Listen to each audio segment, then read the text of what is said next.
মুখ্যমন্ত্রী মমতা বন্দ্যোপাধ্যায়ের সঙ্গে বৈঠকের পরই আন্দোলনরত জুনিয়র চিকিৎসকদেরকে বাচ্চা বলে সম্বোধন করলেন মেয়র ফিরহাদ হাকিম। এখনও নিজেদের অবস্থানে অনড় থাকায় দুর্ভাগ্যজনক বলে জানালেন মেয়র। এদিন কলকাতা পৌর সংস্থা বিভিন্ন বিভাগে বিশ্বকর্মা পুজো পরিক্রমা করলেন মেয়র। পৌর সংস্থা বিভিন্ন বিভাগে বিশ্বকর্মা পুজোয় সামিল হলেন তিনি।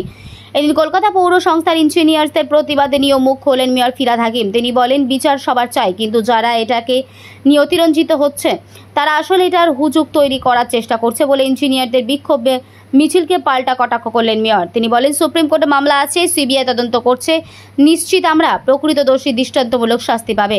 তাছাড়াও যুক্তি, সারা বছর ধরে অনেক মানুষই পুজোয় নির্ভর রোজগার করে থাকে, তাকে বিঘ্নিত ঘটনা ঠিক নয় বলেও জানালেন মেয়র ফিরহাদ হাকিম। এর পাশাপাশি সেটা প্রশাসনিকভাবে কার্যকর হবে, তার জন্য লাইভ স্ট্রিমিং বা ভিডিওগ্রাফি প্রয়োজন হয় না বলেও সাফ জানিয়ে দিলেন mayor Firhad Hakim. Bureau report, channel 24 নাও, সত্য কথা সবার আগে।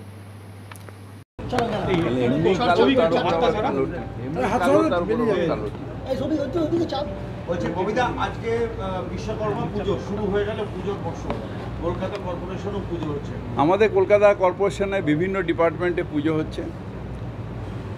মানুষের বিশ্বাস, যেহেতু মোস্টলি আমাদের ইঞ্জিনিয়ারিং ডিপার্টমেন্টগুলোর সাথে যুক্ত, তাই ইঞ্জিনিয়ারদের দেবতা বিশ্বকর্মা, তার যেন কৃপা থাকে, নিখুঁত কাজ হয় এবং ভালো কাজ হয়, তার জন্যেই এতগুলো বিশ্বকর্মা পুজো হচ্ছে কলকাতা কর্পোরেশন। এবং সারা কলকাতা জুড়ে বিভিন্ন আমাদের এতে বোরোতে হচ্ছে, বিভিন্ন ওয়ার্কশপে হচ্ছে, বিভিন্ন ওই গোড়াগাছা টোড়াগাছা সব জায়গায় এই বিশ্বকর্মা পুজোটা খুব বড় করে কলকাতা কর্পোরেশনে হয়। আজকে পুরসভার নিচে ইউনিয়ন মানে ইঞ্জিনিয়ার্স ইউনিয়নের তরফে কালো বেলুন উড়িয়ে আর্যকরের ঘটনার প্রতিবাদ উৎসবের দিনে তারা রঙিন ঘুড়ি না উড়িয়ে কালো বেলুন নিয়ে পতাকা উড়িয়ে তারা আসলে আর্যকরের বিচার আমরা প্রত্যেকে চাই। একজনও এরকম মানুষ নেই যে আর্যকরের প্রকৃত বিচার চাই না। আমরা বিচার চাই এবং দৃষ্টান্তমূলক শাস্তি, যাতে আমার কোনো মেয়ের এরকম কুদৃষ্টি দিয়ে আর এরকম অবস্থা যেন কারো করতে সাহস না পায়। কেউ যাতে এইরকম জঘন্য ঘটনা যেটা আর কোনো দিন যাতে না ঘটে, সেই জন্য এটা এমন বিচার হোক যেটা মানুষ দেখতে পায় এবং যারা ক্রিমিনাল তারা যাতে ভয় পায়। কিন্তু যারা এইটাকে নিয়ে অতিরঞ্জিত করছেন, তারা আসলে আজকের দিনে একটা হুজুগ করছেন। সুপ্রিম কোর্টে কেস আছে, সিবিআই ইনকোয়ারি হয়েছে এবং আমি নিশ্চিত যে ফাঁসির ছাড়া আর তার নিচে কোনো দণ্ড যে অপরাধী তার হবে না। সিবিআই তদন্ত করছে আরও কোনো অ্যাঙ্গেল আছে কি না, সেই অ্যাঙ্গেলগুলো যদি বার করতে পারে ভালো, কোর্ট বিচার করবে। কিন্তু সেটা নিয়ে আজকের পুজোর মরশুম, যেখানে পুজো শুরু হয়ে গেছে, যেখানে গরিব মানুষেরা তারা কেনা বেচা করছেন, যেখানে মানুষ সারা বছরের রোজগার অনেকের আছে এই পুজো নির্ভর, তাদের অসুবিধা করাটা উচিত না।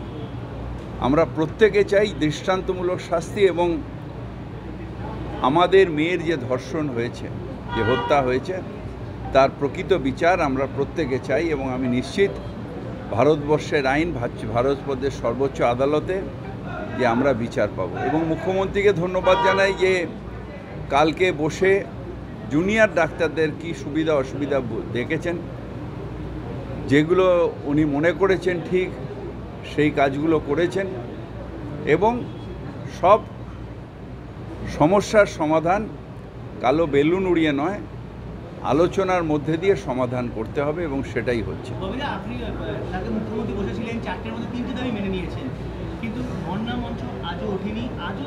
এটা দুর্ভাগ্যজনক।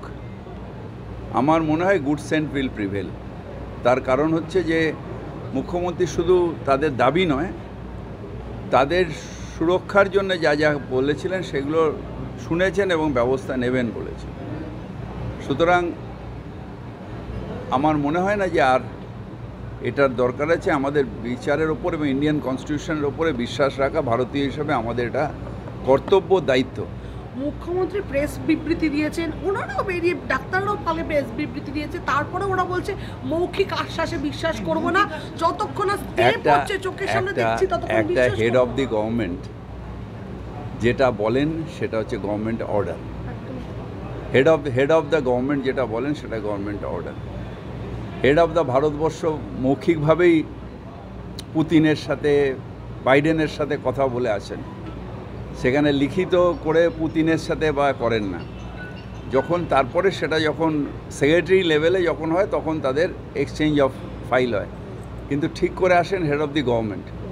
সেরকম এখানেও যখন হেড অফ দি গভর্নমেন্ট বলেছেন সেটাই হচ্ছে অর্ডার এবং সেটাই ক্যারি আউট হবে, এটাই প্রথা। আমাদের ক্যাবিনেটও যখন হয় সব লেখাপড়ার মধ্যে হয় না, সেটা মিনিটস হয়ে তারপর সেটার অ্যাকশানে পরিবর্তন হয়।